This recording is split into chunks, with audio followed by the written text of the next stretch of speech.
this? Chad Johnson, he always eats McDonald's, and he's doing it while he's working out right here. Yeah. Yeah, dude, you can do that. Yeah. It's all in how much you exercise. Now, that's not all he eats. No, not all, Let's go, but Chad. Obviously, he's eating healthy food on top of that. Yeah. But if he feels like fucking off and getting a Big Mac, he can do that, and there's no performance benefit or no penalty. Yeah. Yeah, you can do it. So when Floyd does that, he is doing that. Yeah. He really is eating that nonsense. Is Chad still working out? Yeah. He loves does he it. do? It's Just for exercise? Just for fun? He fucking loves it, bro. 22 miles an hour. It's his comedy. What does he do with himself these days? So what he'll do is, I mean, he'll play guys in FIFA online. He's a great follow on Twitter. It's hilarious. Oh yeah, I follow him. It's like like a girl will post a picture and then he'll say what's wrong with the picture. Like she'll be smoking hot and be like, yeah, but your shades are $30. Like, you know, don't put so much money into your outfit when the blinds in your house are $30. Like he'll just nitpick little things. Like, dude, he's hilarious. But his my guesstimation is this is his comedy. Like, remember you saying he used to sleep at the arena, or at least at the stadium. When he played, he was obsessed with it. He loved the sport. He was talking about fighting Anderson Silva at one time. No, he's crazy. He was talking about crazy. fighting That's football player confidence. Anderson when he was in his prime. No. But I think he has martial arts skill, though. I'm not He used to bullshitting. box. Yeah, Nice little southpaw is actually. He's got a great see frame if you for can it. find him hitting the pads or hitting the bag. Yeah. Because I think he has real martial arts skill, like legit martial arts skill. Well, that's the question. It's like, when are these elite athletes going to enter MMA? Damn. Well, they are, but in small, Who's the small first? numbers. Well, John Jones is absolutely an elite athlete. But he's got a 20-inch vertical. Yeah. So it's like, how elite? He's got small calves, but the fact that he has those small calves allows him to be 6'4" and 205 pounds. Right, you're saying if he was bottom heavy, he'd be 250. Yeah, he'd be a different weight, which he could be, by the way. He could be a heavyweight. He could bulk up and go up to heavyweight. But he's got like weird calf genetics. His calves are tiny. Right. But the thing is, you don't have to jump that much in MMA, and he can hit you in the face with a flying knee. Right. I mean, but what he knows how to do and what he can do physically in terms of his wrestling and his ability to close the distance and smash guys and time people, he's an elite athlete. I mean, I think he could have done that. His two brothers play NFL. Here he is. There you go. So Here's Chad. Sparring a little bit. But he's in blue, right? Yeah. Still can't be touched, he says. Well, he's a southpaw. Yeah. So let's see this. Stay away from Anderson Silva. So he's okay. Oh, it's good head movement. Good head movement. Yeah, for sure. I like the way he moves. Hands down, though, ridiculous. See, the dude he's sparring, though, we don't know shit about him. That guy might be terrible. Yeah.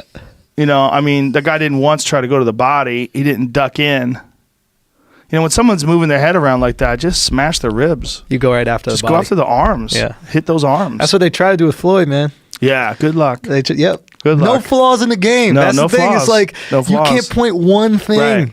It's like we were talking about with Ben Askren, that when a guy is a super elite wrestler, you think you're going to do something, but he knows you think you're going to do something. So he does it. You do what you were going to do. He anticipates what you're going to do. He has an answer to that. Yeah. And then you have to regroup, and he's already moving on to step 3.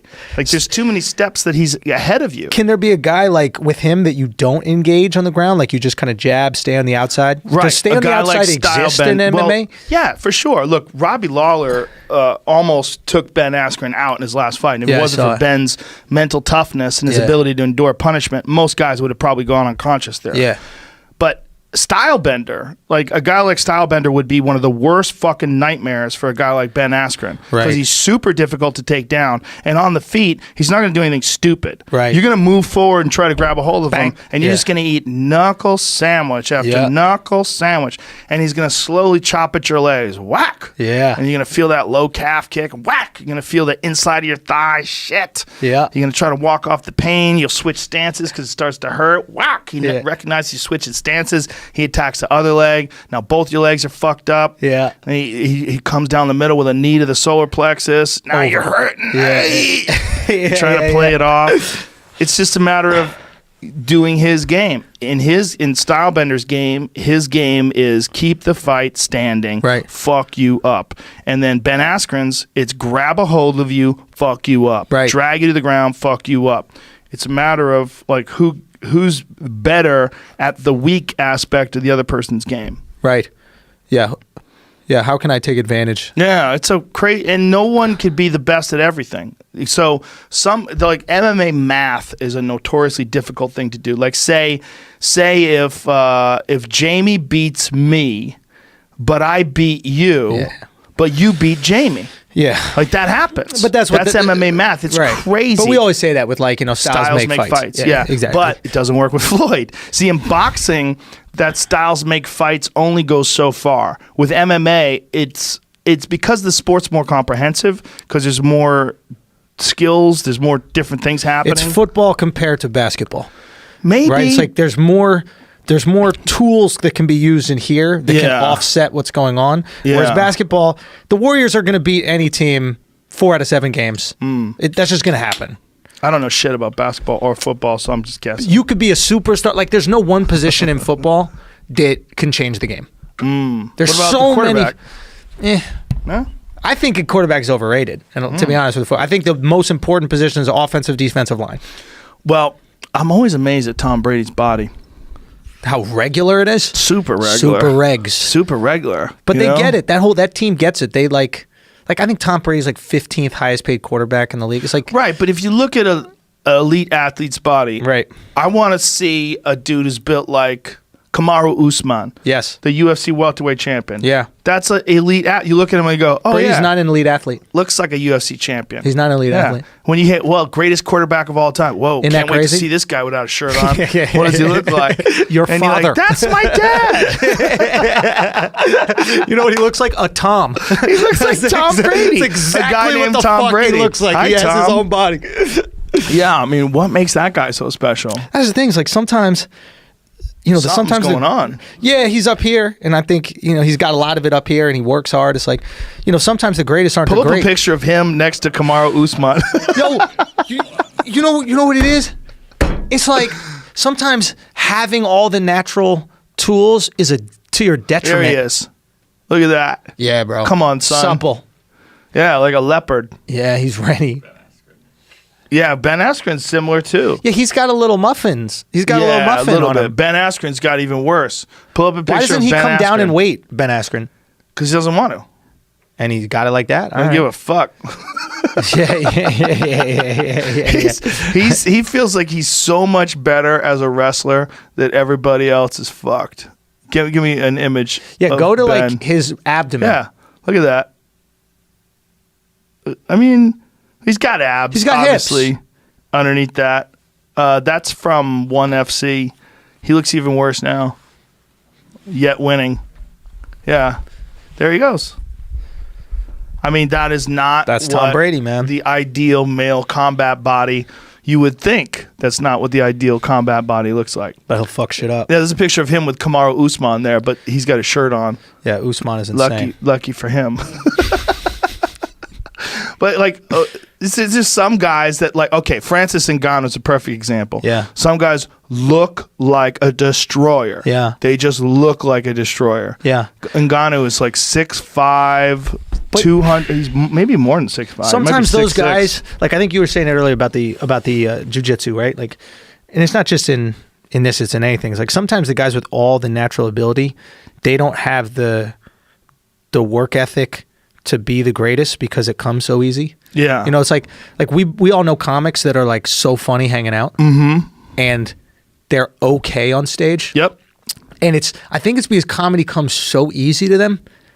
They don't hit the gym. Yeah. You know what I mean? Like maybe you need that like Jordan almost like sociopathic approach to it. You know, where like we were having this conversation earlier is like, like, do you think Jordan's happy? I don't think he's happy. Remember when he was inducted into the Hall of Fame? Bro, I thought you were about to tell me he was abducted in plain sight, and I was like, bro, if this guy fucked Jordan too, he is the GOAT. Do you remember when he was inducted into the Hall of Fame and he was talking about writers? Yeah. He was talking shit about writers. Fuck yeah. He wasn't thanking his coaches and his teammates, and it's been an amazing ride, and I feel so blessed and fortunate. No, he's still like, hey, fuck you. Remember when you said that? Fuck you. 1993, your Sports Illustrated issue, you said my shoes look shitty. Yeah, well... That's his furnace, right? Yes, like some people need that as a furnace. Like they need that competitive drive, you know? Mm-hmm. And like I feel like that happens when you don't derive joy from what you do. You know? Like you derive joy from the outcome. You're obsessed with outcome. You know, like at least for me, everything before was outcome, right? It was like I'm good if I get a special, or I'm good if I'm doing these things, or I'm good if I kill. And the second I was stripped of the opportunity to do those things, I actually found like I loved creating more. And then whatever the outcome was extra. Does that make sense? Right. Yeah. So I think it's a happier path. I think so too. But I don't know if it's the path to greatness as much as the path of the psychopath. Especially when it comes to competitive sports. 100%. Something about the best athletes, they all miserable. They have a fucking self-loathing. They also have an ego, and they have this anger towards the competition. Yeah.